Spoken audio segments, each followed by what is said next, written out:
अस्सलाम वालेकुम and welcome to current tutorials.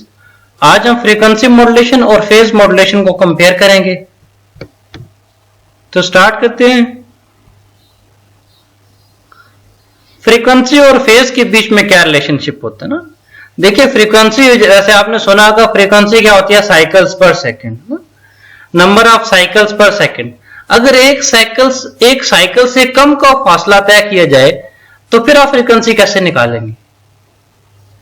अगर एक साइकिल से कम का फासला तय किया जाए तो आप जो डिस्प्लेसमेंट है पहले उसका एंगल लेंगे ना, उसका एंगल लेंगे और उसको टाइम से डिवाइड कर देंगे। रेडियन एंगल जो होता है वो रेडियन में होता है और टाइम क्या होता है? सेकंड में होता है। तो omega I angular frequency is equal to D theta by D T होती है, ठीक है, रेडियन पर सेकंड में होती है। जो ओमेगा एंगुलर फ्रीक्वेंसी होती है वो एंगल का डेरिवेटिव होती है।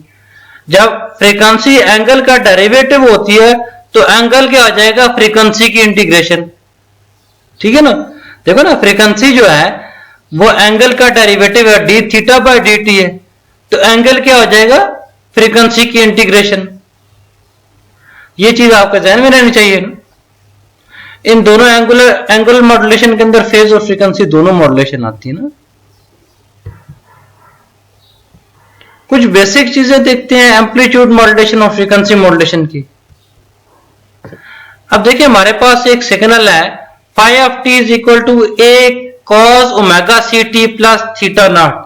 थीटा नॉट क्या है? इसका टी इज इक्वल टू 0 के ऊपर इसका फेज का शिफ्ट है।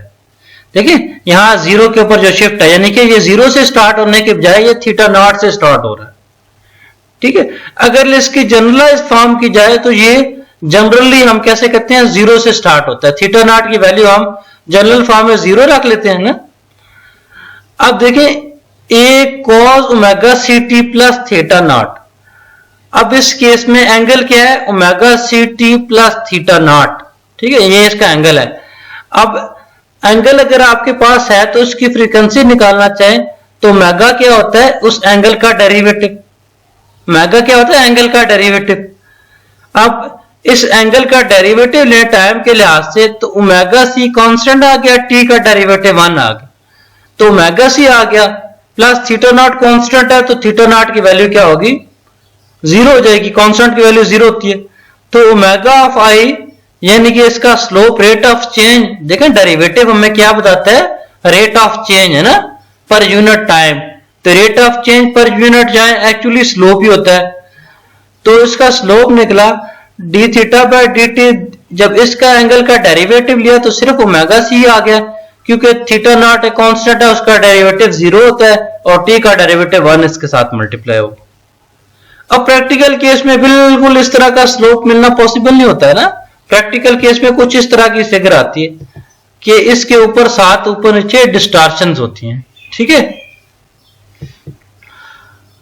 अच्छा, फ्रीक्वेंसी फेज मॉड्यूलेशन को सबसे पहले डिस्कस करते हैं।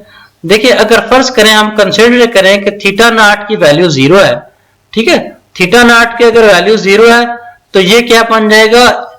ए कॉस ओमेगा सी टी है ना, ए कॉस ओमेगा सी टी। ए कॉस ओमेगा सी टी के पास साथ हमने फ्रीक्वेंसी मॉड्यूलेशन के साथ एम ऑफ टी जो है हमारा मॉड्यूलेटिंग सिग्नल है, और के पी क्या है? उस फेज मॉड्यूलेशन का फेज डेविएशन कांस्टेंट है, ठीक है। ये फेज मॉड्यूलेशन की वजह से हमने ऐड कर दिया। एम ऑफ टी जो है इसका मॉड्यूलेटेड सिग्नल और के पी क्या होगा? Phase deviation constant. अब ये बन गया A cos omega C T plus K P M of T. ये क्या चीज है? थीटा है, ठीक है। तो थीटा की जगह मैंने क्या लिख दिया? A cos omega C T plus K P M of T. अब अगर थीटा है तो थीटा से आपने वो वेलोसिटी निकालनी हो, एंगुलर फ्रीक्वेंसी निकालनी हो, तो आप क्या करते हैं? थीटा का डेरिवेटिव ले लेते हैं ना। तो इस चीज का डेरिवेटिव लें, इस चीज का डेरिवेटिव लिया तो टी का डेरिवेटिव 1 आ गया, ठीक है। टी का डेरिवेटिव 1 आ गया तो ये सिंपल ओमेगा सी आ गया। अब ये देखिए एम ऑफ टी जो सिग्नल है ये टाइम के लिहाज से चेंज हो रहा है। के पी कांस्टेंट बाहर आ गया। एम ऑफ टी जब टाइम के लिहाज से चेंज हो रहा है तो हमने लिख दिया D M of T divided by D T, यानी कि एम ऑफ टी का डेरिवेटिव। एम ऑफ टी के डेरिवेटिव को यहाँ पे एम डॉट ऑफ टी लिखा हुआ है, ठीक है। डेरिवेटिव को एम डैश ऑफ टी या एम डॉट ऑफ टी भी लिख सकते हैं। तो ये बना omega C plus K P M dash of T पढ़ लें या एम डॉट ऑफ टी मान लें, क्योंकि एम ऑफ टी का डेरिवेटिव है। इसी तरह फ्रीक्वेंसी मॉड्यूलेशन देखें, ठीक है। अगर हम पहले मैंने आपको कहा थीटा नॉट की वैल्यू 0 कर दें, जब थीटा नॉट की वैल्यू 0 कर दी पिछले केस में, तो यहां पे क्या बन गया, सिर्फ ए कॉस ओमेगा सी टी बन गया। जब ए कॉस ओमेगा सी टी बन गया तो इसके बाद हमारे पास एक फ्रीक्वेंसी का, जब फ्रीक्वेंसी मॉड्यूलेशन करनी है तो उसका एक मॉड्यूलेटिंग सिग्नल होगा, और इसी तरह इसका एक सेंसिटिविटी कांस्टेंट होगा के ऑफ एफ। तो ये omega of I is equal to omega C frequency है plus K F M of T, ठीक है। फ्रीक्वेंसी के केस में हमने सारी मैनिपुलेशन इसके साथ कर दी, ओमेगा सी के साथ, है ना। जबकि आपको पता है फेज के केस में सारी जो है सिस्टम जो है वो हमने किसके साथ किया था, theta of T is equal to omega C T plus ये सारा थीटा, ये सारा थीटा एज इट इज लिख लिया था, ठीक है। जब फ्रीक्वेंसी मॉड्यूलेशन हो रही है तो सिर्फ फ्रीक्वेंसी लिखेंगे। फ्रीक्वेंसी क्या है, यहां पे ओमेगा सी है, साथ में टी कांस्टेंट है। अगर देखें ना, जब फ्रीक्वेंसी, जब थीटा इज इक्वल टू क्या होता है, फ्रीक्वेंसी का इंटीग्रेशन, तो ओमेगा सी टी आ जाएगा ना। इसी तरह जब फ्रीक्वेंसी का किया तो सिर्फ हमने ओमेगा सी लिखना है, साथ में टी नहीं लिखना, ठीक है। क्योंकि आप फ्रीक्वेंसी के केस में ओमेगा ले रहे हैं, एंगल के केस में आप क्या ले रहे थे, थीटा ले रहे थे। जब थीटा ले रहे थे तो ओमेगा सी के साथ टी मल्टीप्लाई करना पड़ता था, क्योंकि ओमेगा से हमें थीटा निकालने के लिए ओमेगा की इंटीग्रेशन करनी पड़ती है, ठीक है। ओमेगा की इंटीग्रेशन कैसे, ओमेगा की इंटीग्रेशन क्या हो जाएगी, omega C as it is, तो 1 की इंटीग्रेशन टी बाहर आ जाएगी। तो ये इसलिए हमने साथ में टी मल्टीप्लाई नहीं किया। तो omega of I is equal to omega C plus K of F M of T, है ना, के एफ एम ऑफ टी। अब ये देखिए ओमेगा की वैल्यू है, पिछले केस में थीटा था तो उससे आपने ओमेगा निकाला, अब ओमेगा है तो इससे आप थीटा कैसे निकालेंगे, ठीक है। थीटा निकालने के लिए ओमेगा की इंटीग्रेशन करनी पड़ती है, तो theta is equal to integration of सारा ओमेगा ना। ओमेगा की वैल्यू है omega C plus K F M of T. जब ओमेगा सी की इंटीग्रेशन करी तो ओमेगा सी टी आ गया, K F as it is constant आ गया, एम ऑफ टी की इंटीग्रेशन हमने साथ की, integration of M of T D of T. ये हमने वेरिएबल चेंज किया ताकि चीजें मिक्स ना हो ना, M of alpha A of alpha, ये सिर्फ हमने वेरिएबल चेंज किया, इससे आपने कंफ्यूज नहीं होना, ठीक है। तो फ्रीक्वेंसी मॉड्यूलेशन बनी, ये सारा एंगल बना इसका, ये सारा एंगल जहां से कॉपी करें इधर पेस्ट करते हैं।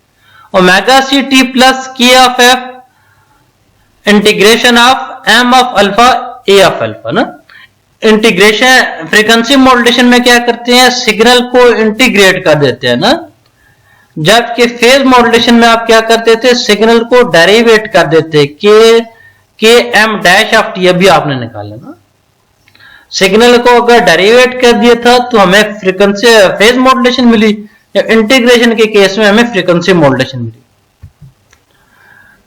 अब अगर फर्ज करें हमारे पास एंगल मौजूद है तो फेज मॉड्यूलेशन क्या होती है, फाई थीटा एंगल मौजूद है तो theta is equal to omega C T plus K P M of T, है ना। ये अभी जैसे आपने किया था ना, के पी एम ऑफ टी। अब इससे जब आपने इस थीटा से जब ओमेगा निकाला था तो इस थीटा को क्या किया था, डेरिवेट किया था। जब इस थीटा को डेरिवेट किया था तो ओमेगा सी टी का डेरिवेटिव 1 एज इट, यहां पे 1 साथ मल्टीप्लाई हमने नहीं किया ना, plus K P M M का डेरिवेटिव क्या हो जाएगा, D M by D T. इसी को आपने अभी omega C plus K P M dash of T लिखा है। इसी तरह एंगल की बात करें तो फ्रीक्वेंसी के केस में हमारे पास जो एंगल आया था omega C T plus K F M M M of T की इंटीग्रेशन है ना, ये पीछे देखें एम ऑफ टी के भी आप ये इंटीग्रेशन आई थी ना, एम ऑफ टी की इंटीग्रेशन आ गई थी। अब जब ओमेगा निकालना है, इसमें से फ्रीक्वेंसी निकालनी है, तो इसी सिग्नल को क्या करेंगे, डेरिवेट कर देंगे। इस सिग्नल को जब डेरिवेट करेंगे तो ओमेगा की टी की डेरिवेशन 1 और यहां पे डेरिवेशन और इंटीग्रेशन आपस में क्या हो जाएगी, कैंसिल आउट हो जाएगी। ठीक है, तो इस तरह हम फेज मॉड्यूलेशन और फ्रीक्वेंसी मॉड्यूलेशन निकालते हैं। एक के केस में डेरिवेटिव होता है, दूसरे के केस में सिंपल होता है ना। अब इसको थोड़ा ग्राफिकली एनालाइज करते हैं। देखें, एक सिग्नल में एम चाहिए होता है तो दूसरे में एम की इंटीग्रेशन चाहिए होती है। ठीक है, अगर एक सिग्नल में एम चाहिए होता है तो दूसरे केस में एम की डेरिवेशन चाहिए होती है। सही है ना, ये एम चाहिए तो यहाँ पे क्या चाहिए, थीटा के केस में एम की इंटीग्रेशन चाहिए। यहाँ पे अगर एम चाहिए तो एम की क्या चाहिए, डेरिवेशन चाहिए। तो हमें सिग्नल, ओरिजिनल जो सिग्नल है उसका या तो डेरिवेटिव मौजूद हो और या फिर उसका इंटीग्रेशन मौजूद हो, तो फिर हम इससे फ्रीक्वेंसी और फेज मॉड्यूलेशन दोनों कर सकते हैं। अब देखें, ये हमारा सिग्नल है ना, कैरियर सिग्नल है। कैरियर सिग्नल में तो कोई मसला नहीं। ठीक है, ये हमारा मॉड्यूलेटिंग सिग्नल है। ठीक है, ये मॉड्यूलेटिंग सिग्नल। अब इसका, अभी मैंने आपको बताया कि इसका डेरिवेटिव या इंटीग्रेशन एक चीज चाहिए, क्योंकि एक केस में एम है, दूसरे में एम की इंटीग्रेशन है। अगर एम है तो एम की डेरिवेशन है। ठीक है, ये साइन वेव बन रही है ना, साइन वेव का डेरिवेशन क्या होता है, कॉस। तो हमने क्या कर दिया, इसके साथ कॉस वेव डॉटेड फॉर्म में बना दी। ठीक है, कॉस वेव डॉटेड फॉर्म में बना दी। अब देखें, ये साइन वेव के लिहाज से ये सिग्नल है, साइन वेव के लिहाज से आप फ्रीक्वेंसी कर लें ना, साइन वेव के लिहाज से अगर फ्रीक्वेंसी कर लें तो जीरो से जब मैक्सिमम तक जा रही है तो फ्रीक्वेंसी मैक्सिमम होगी। इसी तरह फ्रीक्वेंसी जीरो से जब मिनिमम तक जा रही है तो जहां फ्रीक्वेंसी कम होते होते होते कम हो गई। इसी तरह यहां से जब बढ़ रही है तो फ्रीक्वेंसी जहां से बढ़ मैक्सिमम तक पहुंच गई। इसी तरह यहां से जब आगे चलाएंगे तो ये कम होते होते तो जहां मिनिमम तक पहुंचे। ठीक है, ये फ्रीक्वेंसी सिंपली फ्रीक्वेंसी से क्या कर लिया आपने, फ्रीक्वेंसी के साथ फ्रीक्वेंसी मॉड्यूलेशन नहीं कर ली। अगर इसी के सिग्नल के साथ फ्रीक्वेंसी, इसी सिग्नल के डेरिवेटिव के साथ आप फ्रीक्वेंसी मॉड्यूलेशन करेंगे तो आपको फेज मॉड्यूलेशन मिलेगी। ठीक है, मैक्सिमम है तो मैक्सिमम फ्रीक्वेंसी, अब मिनिमम है तो मिनिमम फ्रीक्वेंसी, नीचे वाला लाइन देखें, मैक्सिमम है तो मैक्सिमम फ्रीक्वेंसी, अब मिनिमम है तो मिनिमम फ्रीक्वेंसी, मैक्सिमम है तो मैक्सिमम फ्रीक्वेंसी। ठीक है, उसी सिग्नल के साथ हमने फ्रीक्वेंसी मॉड्यूलेशन की तो फ्रीक्वेंसी मॉड्यूलेशन मिली, और उसके डेरिवेशन यानी कि उस सिग्नल की दूसरे रिफ्लेक्शन के साथ हमने किया तो उसके साथ क्या मिला, साइन का इंटीग्रेशन भी कॉज होता है और डेरिवेशन भी कॉज होता है ना। अब उसके साथ हमने किया तो हमें क्या मिला, वो फेज मॉड्यूलेशन मिल गई।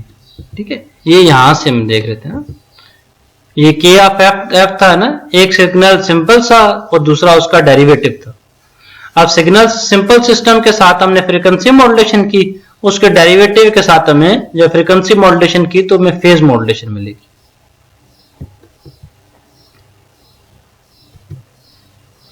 अच्छा,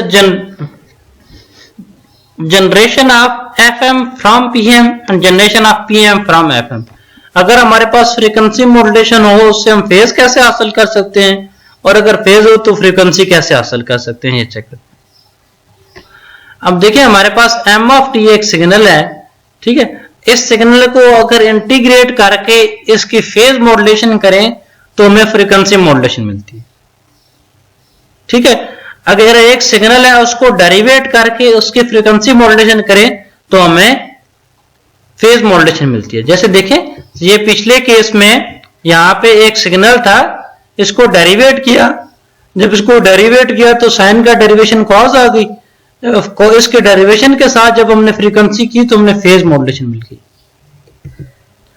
ठीक है, सिग्नल के डेरिवेशन के साथ जब फेज मॉड्यूलेशन फ्रीक्वेंसी मॉड्यूलेशन करते हैं तो हमें फेज मॉड्यूलेशन मिलती है। ठीक है, एक मॉड्यूलेशन से दूसरी मॉड्यूलेशन हासिल कर सकते हैं। Frequency modulation is equal to क्या होता है, एम ऑफ टी का अगर सिग्नल का इंटीग्रेशन ले लें, उसकी फेज मॉड्यूलेशन कर लें तो हमें फ्रीक्वेंसी मॉड्यूलेशन मिल जाती है। ठीक है, अगर फेज मॉड्यूलेशन करनी है तो हमें सिग्नल का डेरिवेटिव लेके उसकी फ्रीक्वेंसी मॉड्यूलेशन करें तो हमें फेज मॉड्यूलेशन मिल जाती है। जैसे पिछले केस में मैंने देखा कि हमने क्या किया, सिग्नल को डेरिवेट कर लिया, जब सिग्नल को डेरिवेट करके उसकी फ्रीक्वेंसी मॉड्यूलेशन की तो हमें फेज मॉड्यूलेशन मिली।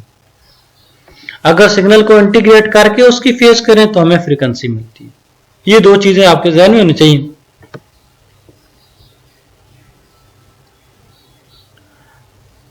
कंपैरिजन करते हैं दोनों का ना। क्या क्या होता है।